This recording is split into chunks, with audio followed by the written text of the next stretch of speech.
All right, guys, welcome back to another episode of Sports Hype. We're going to be talking about Denver and how they're a city of champions once again. First time ever for their NBA squad. So we're going to be talking about that and the finals, matchup and the recap of that. We're going to be talking about it. Is Bron leaving LA and is he going to the Mavs? We're going to be talking about who's the best player in the NBA and is Jokic a top 5 center ever? You got to hear our responses on all that coming up. Yes, sir. So I think we're going to start with the myth, if you ask me, which is LeBron leaving LA.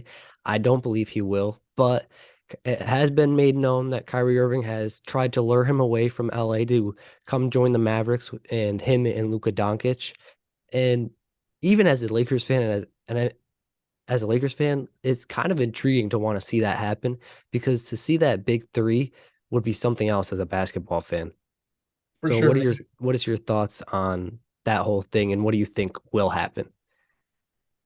Um, I obviously don't think LeBron James is going to go to Dallas. You're going to have to get rid of the whole squad. You're gonna If have to not get the rid of whole Luca. squad, You're gonna have to get rid of right, Luca. Come on. right. I was about to say that. If you don't get rid of the whole squad, you're going to have to get rid of Luka Doncic, right, or a key piece with everyone else to gain LeBron James to be with Kyrie Irving in Dallas at least. But to my understanding, Kyrie Irving had his best season, one of his best seasons in 2016-17 when he averaged 25 points, 2 points, 3.8 or 3.2 rebounds and 5.8 assists, I believe. Hmm. So that's only 2 points shy from his, all-time high record wise in a season of points. But really, to have that, to average that amount of points with LeBron James averaging around 28 points in that season and winning a championship, to me, that shows you that those two all-stars, perennial all-stars, can work together. Yeah, they could definitely work together, and we know that from their days and Cavs uniforms together. It's just the reason I don't think it's happening is because one, LeBron loves LA. He's made that known. Two, Right. his kid is going to USC, which is right by the Lakers Stadium. So he's not going to leave that to potentially miss his kid's games, I don't believe. And then three, what we just said, the Mavericks would have to give up a haul and way too much to make it happen. I agree. Now, here's a myth, in my opinion. He's becoming a unrestricted free agent this offseason. Correct. I think Kyle Kuzma is going to be more effective on the court than LeBron James will be this year.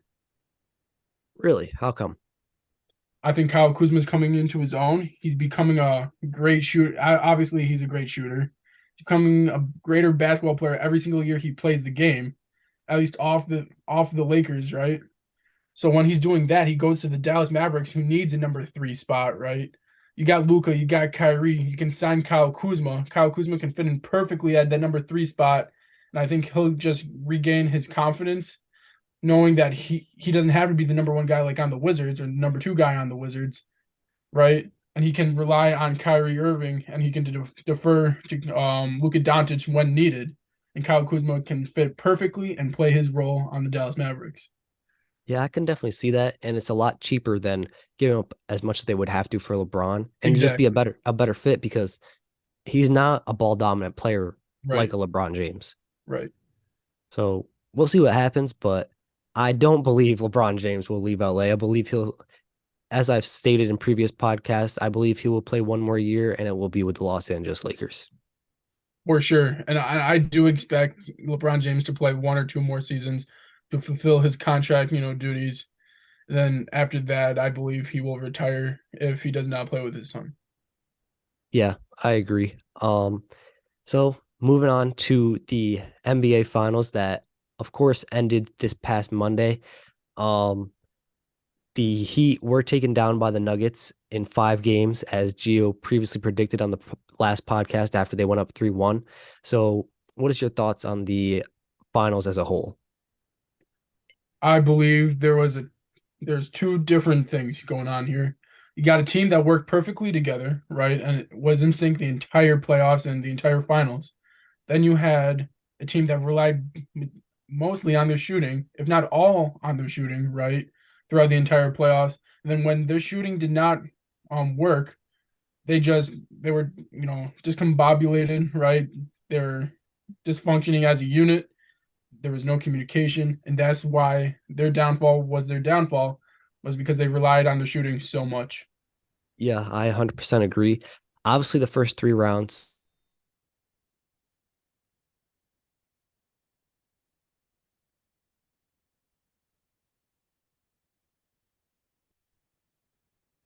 You good?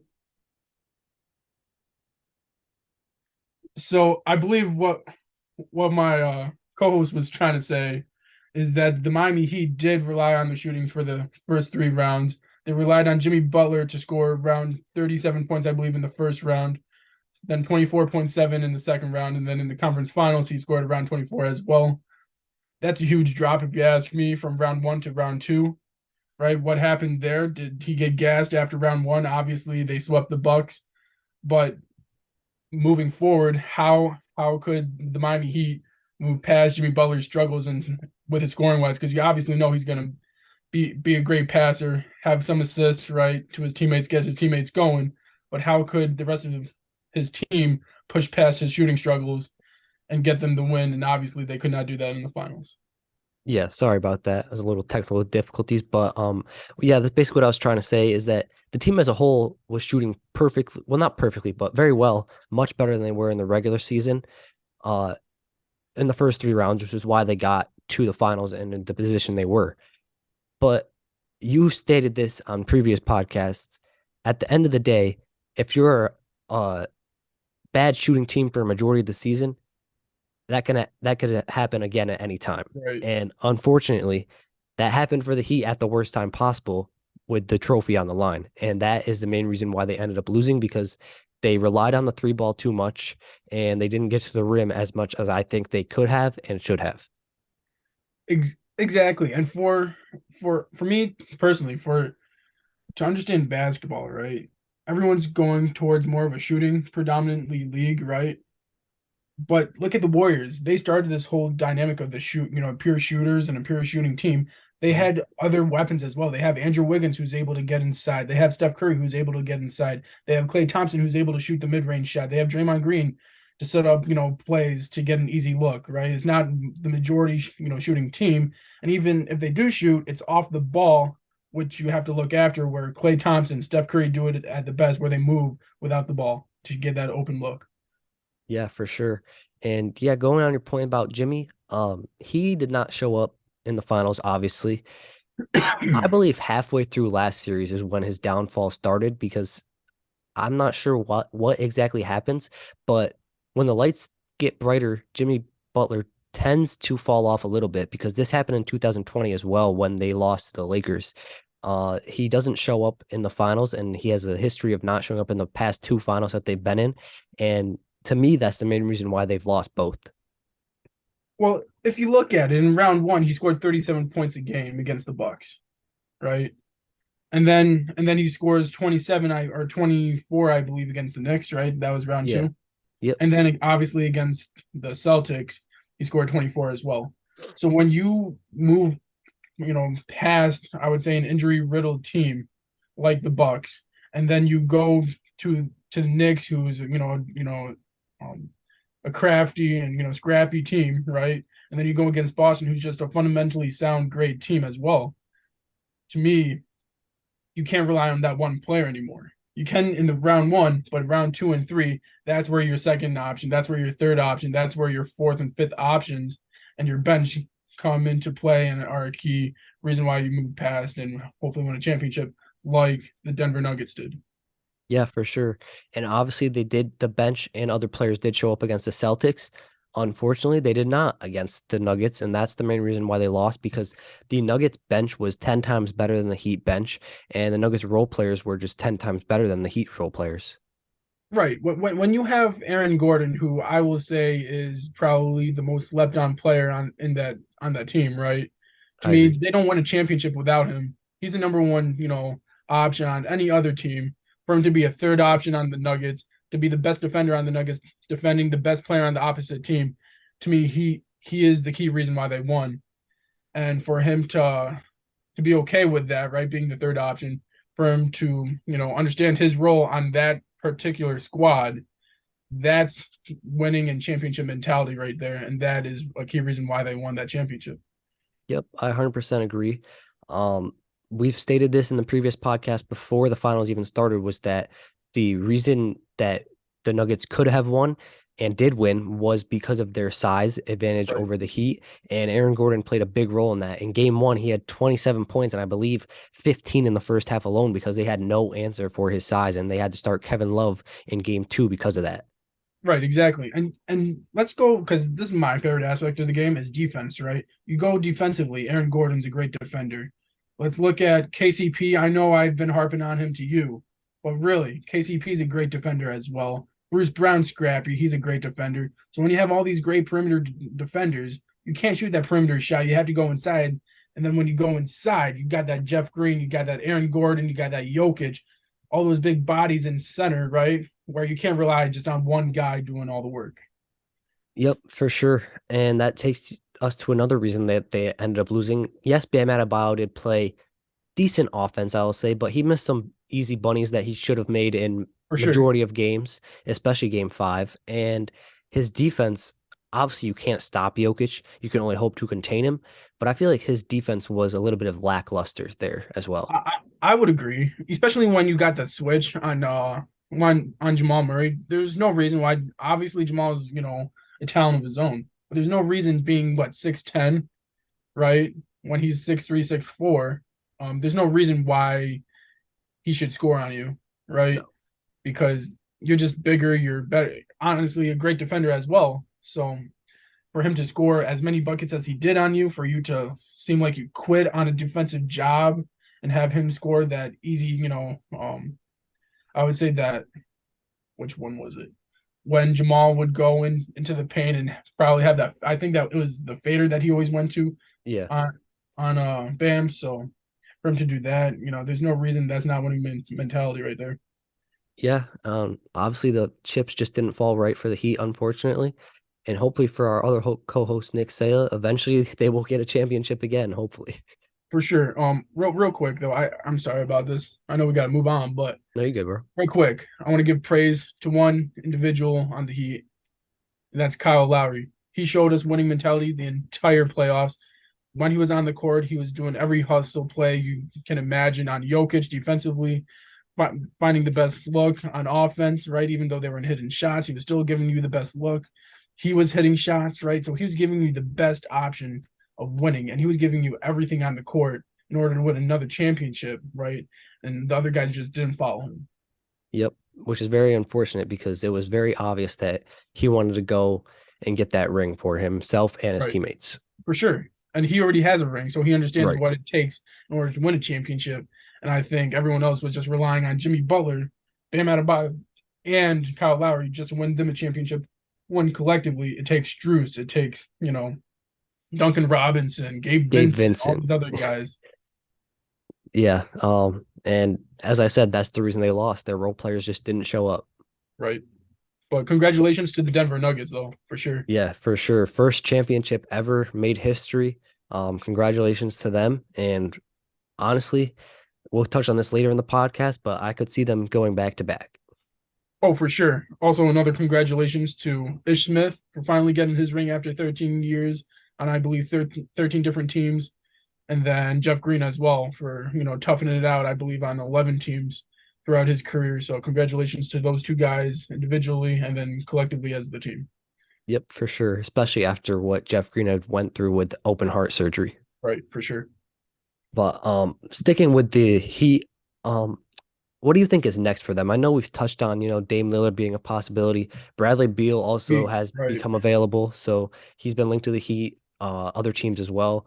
So what do you think is next for the Heat, and what do you think they need to do in order to get over the finals hump? I believe you need to get players that are in winning mentality, kind of a championship mentality. Right now, you got Jimmy Butler. To me, he was the only one throughout the playoffs. Obviously, looking at their success throughout the playoffs, he was not happy until they won the championship, right? Right. So look at him. Look at Kyle Lowry. Look at Kevin Love. Your veteran players, right? I like Struce. I like Duncan Robinson, especially Duncan. He never quit in the finals when he was playing. For me, it has to go back to Bradley Beal, right? We talked about this about a couple seasons ago when he was on the trading block once again. where he's a winning type of mentality player. All he wants to do is win. Unfortunately, he's in DC right now, where they're really not winning, right? So if he goes to a winning, kind of mindset team like the Miami Heat, anything can happen for him. He's a great offensive scorer as well. He's a good defender. All around, he's an all-star.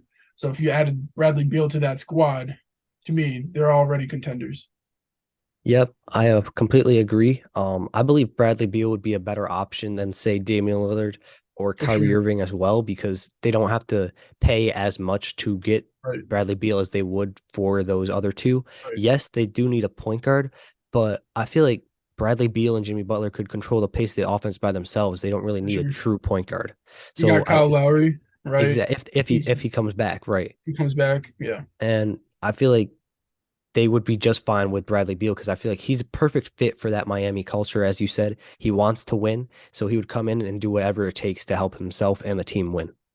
for sure. And he was, let's not forget, a couple years back, he was part of a winning squad in DC with John Wall, Right. right? Yep. So he understands how to win in the playoffs. He just couldn't get over that hump of LeBron James, right? Right. So being that said, he has experience in the playoffs as well, which can definitely play a factor moving down the line for the Miami Heat. Yeah, for sure. So speaking about Bradley Beal, obviously he's been not completely made available, but the Wizards have made it known that if they do decide to rebuild the roster, they will give him his preferred destination. So what do you think is the best destination for him outside of the Heat? Outside of the Heat, that's going to be tough because personally, I do like the Heat very much, right? Outside of the Heat, though, I know 76ers said they're out of the running for it, and I know Boston said they're out of the running for it. The Kings I would love to. have been linked to it as of today as Who? well. The Kings.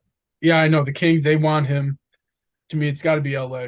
If I'm Los Angeles, I'm taking Bradley Beal because I know LeBron James, Anthony Davis, and Bradley Beal, all three of those guys. You put possibly Rui Hachimura, or you sign Kyle Kuzma if you get rid of Roy, right? Or say AR 17. That's his number, 17. 15. 15, my bad. Yeah, say you get rid of AR 15, right?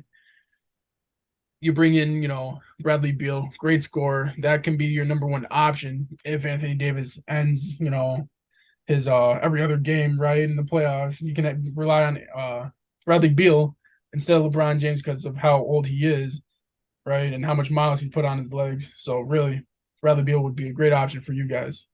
Yeah, that's the first thing that came to my mind when I saw that become available.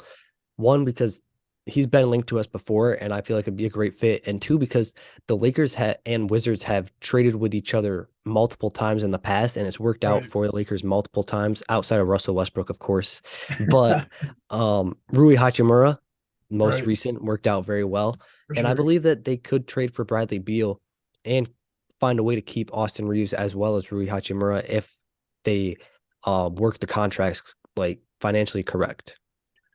I would say I'd get rid of those two first round picks because you're trying to win now. If you get Bradley Right. Beal, you can try to keep all the players you got now, which you love, right? You want to see what team you can or how much success you can have with the team you created post trade deadline, right? So you add Bradley Beal to that team, get rid of your draft picks. Hopefully that's enough where you guys can win a championship. Yeah, for sure. And if the Wizards are looking to rebuild, I don't see why they would be so reluctant to take a player like D'Angelo Russell, say, in a sign and trade if that has to happen. Right. But to me though, right? It's got to be the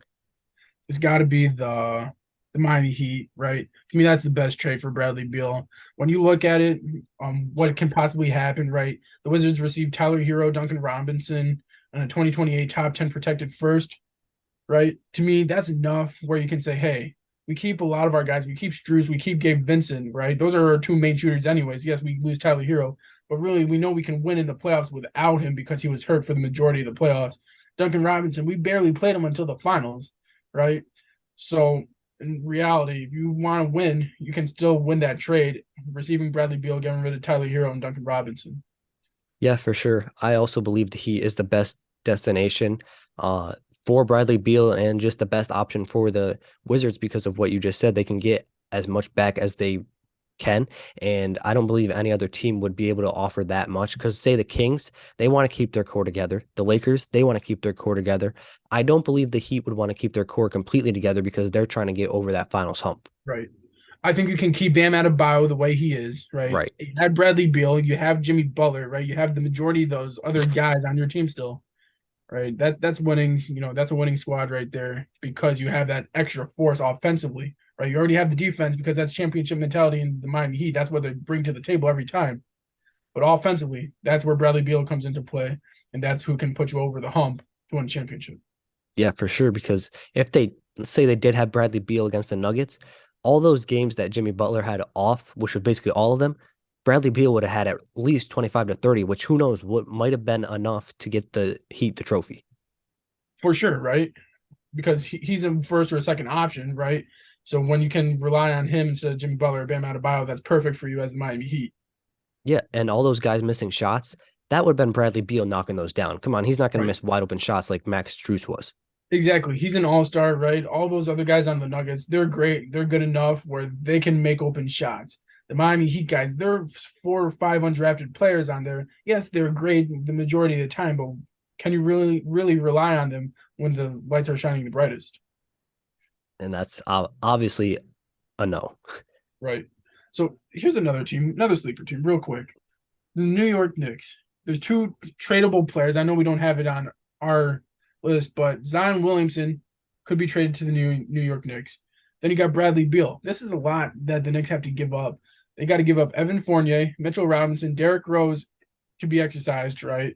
Depending on how he's doing. 2024 Wizards first, which New York owns, and 2025 first, top 14 protected. That's a lot to give up for Bradley Beal. Yeah, but I mean, if you look at it in depth, they don't play Derrick Rose, so they're not giving up much Right, there. They barely played Evan Fournier, so they're not right, giving up much there.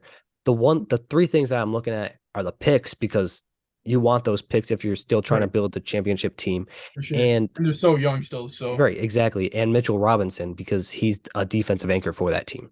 yeah, he's a defensive anchor, period, for any team, right? That's why they won. They beat the Cavaliers, right? That's what gave the Heat so much trouble, is because they had to box out. They had to play off of how Mitchell Robinson was playing that given night, right? Because he's such a force inside the paint, offensively and defensively. Yeah, exactly. So I don't believe the Knicks would be willing to do that because I think they're still trying to keep their team young, but young Right, enough where they can compete in the future. for sure. But yeah, I mean, touching on Zion, he could go to New York, but once again, they'd have to give up a lot. A team that has been linked to him, which I find very interesting, is the Houston Rockets. They are thinking about trying to trade for him. So what do you think about that situation? I like it if I'm Houston, right? And I like it if I'm the Pelicans as well, because you're probably going to get Jalen Green in that trade package. True. Right? You're probably going to have another young star in there as well because of how great Zion Williamson could be, right? So when you add Jalen Green to that package, along with CJ McCollum, who could be a mentor to him, right? That backcourt's going to be lethal. You can possibly gain more size, right, with Valanciunas, right, and Larry Nance Jr. So that team alone on the Pelicans, right, because he barely played as it is on the Pelicans. If you can get two suitable players that are good enough and can play the majority of the season, that's going to be a scary team. That's going to be at least a playoff team, if not reach the playoffs with a playoff berth coming out of the play-ins. Yeah, for sure. Um, I haven't lost all hope in Zion, but I've lost a lot of hope in him because of his offseason endeavors that came out, obviously, Right. and just the fact that he can never seem to stay healthy. I believe it's because of his body weight, but who knows what it is. I believe that the Rockets would be a perfect destination for him because they're not trying to win now like the Pelicans. And if the Pelicans do get sick of having an injury prone player like they did with Anthony Davis, then yeah, this is the best case scenario for them. For sure, right? So if you're the Pelicans, right, you're looking, like you said, win now. What's the best case scenario to win now? We have a player that doesn't really play. We can get, like I said, two players that want to play for us the majority of the season. That's going to be better than a player that doesn't play. You know what I'm saying? Like that's just common sense there. You got two players that are playing compared to one that's not. Right, So exactly. And it's not going to hurt the Rockets if Zion's not playing. It hurts the Pelicans. it hurts the Pelicans. It doesn't hurt the Rockets just because how much of a force Zion could be box office, right? It's all about the money. So if Zion can be on the court, it brings in a lot of ticket going into the arena. In Houston, you can possibly bring back James Harden, who wants to be in Houston, right? You have got a good team, good enough team to possibly make some noise, at least box office wise, have some fun out there in Houston. Like you said, they're not really trying to rebuild right now, or they're not trying to win right now. They're just trying to rebuild. And if you have Zion Williamson on that team who can possibly stay healthy, anything can happen. And might as well take that chance if you're Houston. Yeah, exactly. It'll be definitely be interesting to see how it plays out, but I'm not going to be shocked if Zion Williamson is moved this offseason based off of everything that's happened so far. Right. One question. What's another team you have Zion going to other than Houston It's a and the good Knicks? question. That's a good question because, like, I'm trying to think of teams that could use him properly. Would you say the Timberwolves if they try to move Cat?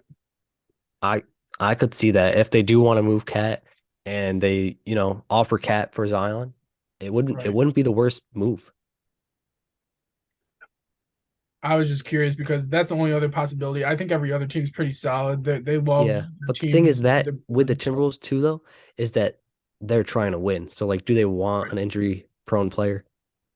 Right, but at the same time, are they just trying to showcase, Ant, right? Because they're trying to trade Cat now. Ant's their focal point, right? Does Zion really play off of Ant? They're two explosive players, right? Not really shooters. They're into the rack. So I don't know what's gonna happen, but really Zion's got to get out of New Orleans, and New Orleans needs to get rid of Zion. Yeah, definitely, because it's clearly not a good fit. I mean, obviously he's an all-star when healthy, but he just can't stay healthy. And I feel like it's to do with New Orleans, the things there, and especially the food there. 100%, because as you see Zion, it's not a concern for him, his weight, No, right? Every other time you look at him, he's either gaining more weight or he loses it rapidly, which is not healthy either. no. So when you have those two things going on, that just that causes injury, right? That puts you at a higher risk for injury. So for him to get out of there, to be in a healthier lifestyle, that's going to benefit him and his future in the NBA, but it's also going to help benefit New Orleans and what they want to contribute to the NBA and how they want to win. Yeah, for sure. And if Zion does stay in New Orleans for the next, say, 5 years, I don't see him playing for more than 5 more years. I don't know, man. There's two players right now that's a concern for me that are great, great players. One is Zion Williamson and the other is John Morant. Those two guys are great talents. It's just, are they going to either be healthy enough or are they going to be mentally okay enough to play the game of basketball still? Right, exactly. And that, to put it in perspective, they were the number one and number two in the same draft. Right.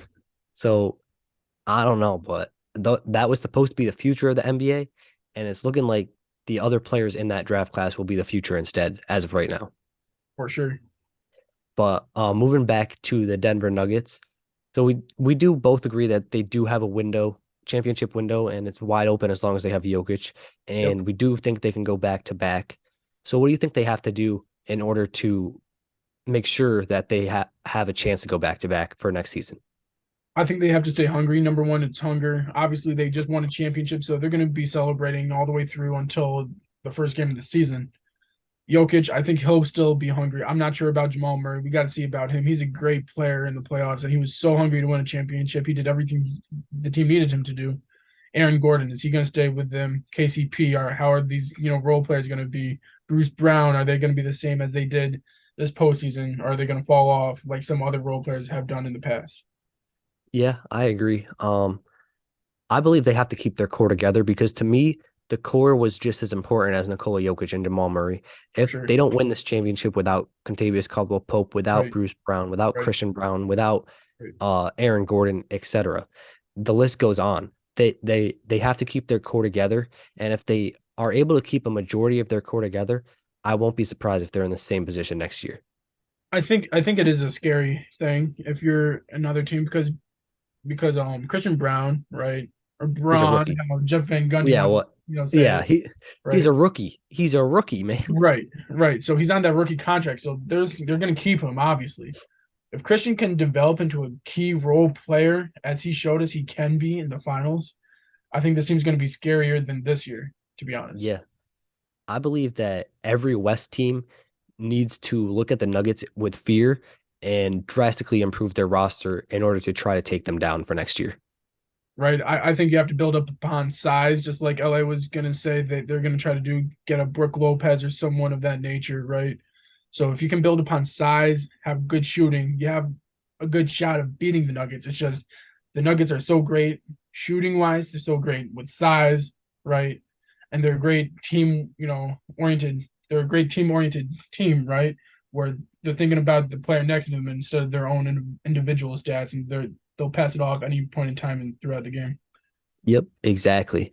So we'll see what happens. But if I'm a West team executive, I am looking to drastically improve in order to take down the Nuggets next year. Right. But moving on. So obviously we have stated in the past that we do believe that the Joker is right now the best player in the league. Easily. So do you think that Jokic, because people are still, saying that it's Giannis, but to me, there's no argument. So what do you think is the argument for both Giannis and Jokic for best player in the league?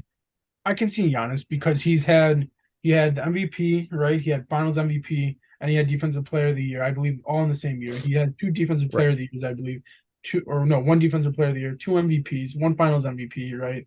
Hmm. His numbers are getting better, like Jokic. Giannis is so unbelievably dominant in the paint, right? It's the fact that I can see the argument because of how dominant he is. He's like a Shaq dominance. But really, Jokic, he's got that game outside of the paint as well. He can pass the ball by far much better than Giannis Antetokounmpo can. So I can see the argument for Giannis. It's just that there's a better argument for Jokic. Yeah, I agree. And I'm gonna put some recency bias in there. Giannis lost in the first round to an 8 seed. Yes, he was hurt, but he did come back and was unable to take down an 8 seed. Obviously, it wasn't a normal 8 seed as we have been saying, but to me, that does put a little asterisk next to him. But it's more so that Jokic does multiple things better than him, like you just stated, passing, running on offense, scoring, shooting. Like to me, it's just by far after this historic playoff run, it's got to be Nikola Jokic for best player in the league. I don't see any other argument for anybody else. But as you said, Giannis is definitely an argument I can understand, but that's the only one I can understand if you're gonna say it's not Jokic. For sure, right? But you also got to put in there if you're going to put the argument towards Jokic and towards how Giannis was hurt, right? And he still lost. What about Jokic when he was healthy, right? Last year, and he was healthy the year prior to that. He didn't have obviously Jamal Murray, but he was still Nikola Jokic, the MVP, right? The two-time MVP. So he could have still carried his team past deeper into the playoffs where he lost, I believe, to Phoenix last year, I think in the second round or first round, right? And he obviously lost to the Lakers when um when 2020, yeah. yeah, 2020 when Jamal got hurt. But then I believe in 2021, who did he lose to? Oh. Did he lose to the Clippers, Dallas, one of the two? I think it was Dallas, if I remember correctly. Okay. Or maybe it was the Clippers. Either way, he didn't get to the conference championship, right? Right. He got to the first round and then possibly the second round when he was healthy. So really, I can make that argument as well of why Giannis is the better player. But in reality, we all know, and it's about the eye test. Jokic's game is more, polished than Giannis Antetokounmpo's, and is perfected to where he's unstoppable anywhere he is on the floor. Yep, exactly. If Giannis gets a shot, then I'll have to put Giannis right above him again because Giannis is just he's a freak. That's why he's called the Greek freak. But Right. until he gets a shot, I'm not ready to put Jokic over him or Jokic under Yeah. him. Yeah, for sure. Because Jokic has a 47%, 3-point field goal, percentage. So for him to have that as a big man and be as dominant he is inside, there's no better player right now than Jokic. Exactly. And obviously he had a historic NBA finals run where he broke multiple records. And so after that, I just have to put him as the best player in the league. Right. The only other center to do this was Shaq at the time, right? He's the first center since Shaq in the NBA Finals to put up those numbers. We all know how great Shaq is. He's a top five player in the NBA history. Yep, exactly. And speaking about top five players of all time, do you believe that Nikola Jokic is So Cliffhanger Geo is unfortunately not here today with us, but today we have Cliffhanger Jake, and let's have him finish off his sentence. Yeah, so before I got cut off, I was asking Gio if he believes that Nikola Jokic is a top five center of all time today, because I was talking to this with my friend down here, and I'm not sure, but there's a very compelling argument for it. So the way he's able to get a triple double so easily, the way he's so great at so many different things. Is he a top five center now? Let's go through my top five centers, right? You gotta have Wilt, you gotta have Kareem, easily top two, right? You got Shaq, you got Elijah, right? And you got Bill Russell, the top five. That's exactly mine as well. Right. I believe that's, overall everyone's top five, right? Not maybe Mhm. not in that order, but top five. So are you gonna put him over Bill, No, who's got 11? no, Are you gonna put him over Shaq, who's the most dominant ever? no. Kareem? No. So yeah. So I mean, the only argument I can think of is the only one I would put him over potentially, but still no, is Wilt. and what Elijah? Yes, I know he was in the Jordan era. Yes, he got one when Jordan wasn't with the NBA at the time. But Elijah, right? Jokic's numbers are better than Elijah's. True. Yes, Elijah has great footwork inside and he was dominant. But overall, Jokic's game is better than Elijah's.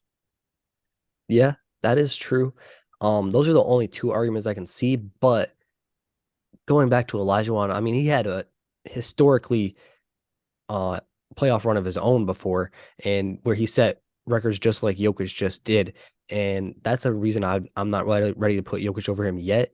And I mean, the only thing that I could think of that really he changed the game was his 100-point game, which is still insane. Don't get me wrong, but I don't believe he had the type of game that Jokic has, and that's the only reason I'm willing to put him over Wilt. He was just a freak athlete.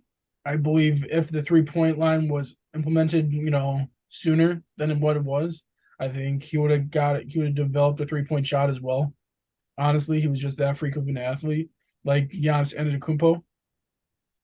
That's why I think Wilt is gonna be up there. That's why I think Shaq's gonna stay up there. Like you said, this is the debate between LeBron James and Michael Jordan, right? Olajuwon and Jokic. To me, right? Yes, Jokic's numbers are better, but Olajuwon played in the 90s. It was a much different game back then. It's much easier to put up offensive numbers nowadays, right? Jokic's defense, Olajuwon played defense. It's just that Olajuwon was, to me, that much grittier of a player. He played in the 90s. Yes, Jokic could have played in the 90s, but I think he would have put up solid numbers. It wouldn't be these flawless, historic numbers that we're seeing today. Yeah, I 100% agree. And that's why I'm not willing to put him in the top five. Obviously, he's easily, I'll say easily top 10 of all time, though, correct? Uh, I got to look at that. I don't know easily, okay? I think you could make an argument. There's a lot of great centers. Honestly, am I taking prime Dwight Howard over Jokic right now? He brought he brought the Magic, right? The Orlando Magic to the finals by himself, like Shaq did with Penny. So for Dwight to do that over a great Eastern Conference then, prime Dwight Howard, 3-time Defensive Player of the Year, right? Double double machine, freak athlete. I think I'm taking him over Jokic. Yeah, I agree. Because, yes, he didn't score as well as Jokic, and he didn't pass as well as Jokic, but I'm sorry, we can't hear you.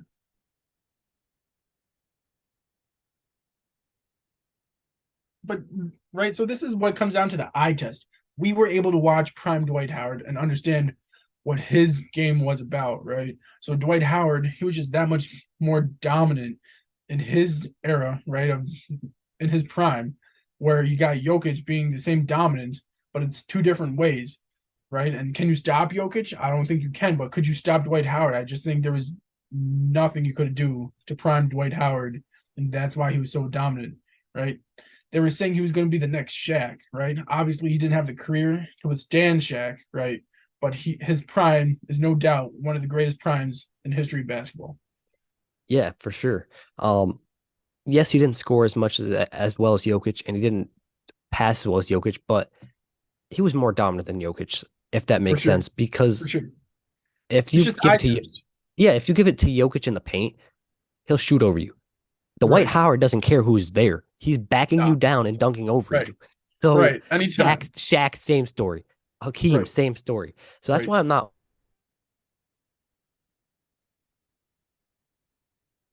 See, when you go to centers, right? You got prime Dwight Howard.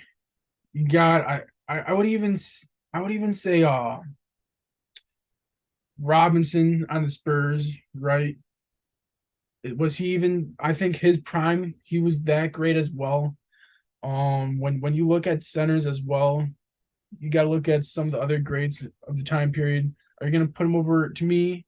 Chris Bosh? Yes, I think Jokic is better than Chris Bosh, but really, would we have the big man center game right now if we didn't have Chris Bosh, right? Yeah, I do believe he's better than Chris, but For sure, I believe it's closer than most people would think. Because I would agree. Chris did shoot it not as well as Jokic, but he did shoot it pretty fairly well. Right.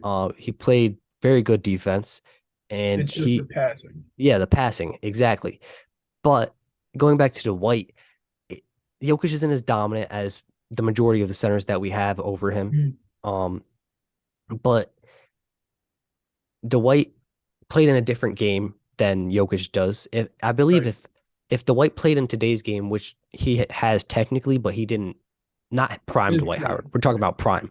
So Right. in his prime, he could have became a great passer, and if not great, an average passer at least. And Sure. he For could sure. became an I'm not gonna say an average shooter. He no center in his day would have been a I mean, if he played in the day and he worked on it, he could become an average shooter, not to the point of Jokic, but still enough where I would be willing to put him over Jokic. See, I would agree with you because if you move all these great players who didn't shoot well, right? Everyone in the NBA, no matter if you shot or didn't shoot, you're talented enough and you have the work ethic. And if you have the work ethic, right, you're gonna build a shot, right? Any player Exactly. can do that in the NBA because they're so talented, right? So back in the day, it wasn't geared towards shooting. Now it is, so you can see everyone having a shot. Kristaps Porzingis, all these big men, Jokic, right? Other great big men, like look at right now, Victor Wembanyama has a great shot as well. 7-3, monster, right? So all these big men are starting to shoot a little bit more, right? It's not going to be more of an inside game. It's going to be a perimeter game, like everyone says.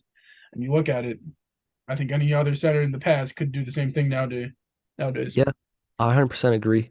Um, but going back to what you said about David Robinson, I'm I'm not 100% sure I'd put him over Jokic yet.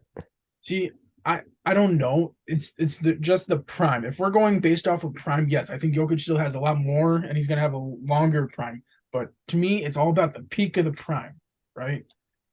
That's why I have MJ over LeBron. Yes, LeBron was longevity wise, but I think Michael to have those three peats, right? That the peak. No one could stop him like that. So really, was David Robinson's peak in his prime greater than Jokic's prime? I don't know. That's for everyone else to conclude to. But really, there's a greater argument for all these other great centers towards Jokic. Yeah, I agree. I still think he would still be in the top 10 though, but if Yeah, it's there's it's in definitely an the argument. it's in the like 9 to 10 range after all these centers that we named that we could think of. Because like Right.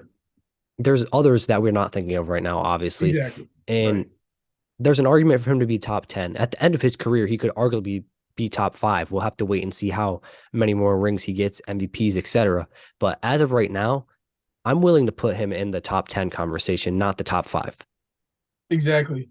And and to me, I don't know. There's a couple in my head right now. Talent wise, DeMarcus Cousins before he got hurt on Sacramento. That was crazy. I don't know about Prime Zebo at the top of my head, but Zebo was pretty dominant as well. Yep. You know, great centers, Marcus Gasol, Pau Gasol, all these guys, right? So it's just remarkable at what the center position has become and what's still intact at the center position. You're not going to get rid of the dominance inside, but now they're moving outside too, and that's what's dangerous. Yeah, for sure.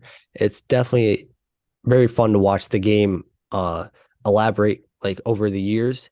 And if Jokic isn't in the top 10, I believe he's just outside of it, like in For the sure. 11 to 15 range. There's I will say this. There's only a couple players that can play in any era. LeBron James naming one of them. I think Jokic is another one right there with him that can play in any era and still be as great, if not, at least still compete in those eras. Yep, I 100% agree. And what we just witnessed was a historic NBA playoffs run. And as we said, congratulations to him and the Nuggets. Congratulations. But I believe that's all we have for today. So do you have a segment you want to touch on? I do. Yes, the Roland Garros has finished, right? Swiatek, I believe, is the first, female player to win back to back since 2007, right? Then you got Djokovic, another historic, tournament, right? Djokovic won his 23rd Grand Slam, championship. That takes everyone in the men's, right? History. He beat everyone, right? The total was 22. He beat it. He's got number 23 now, right?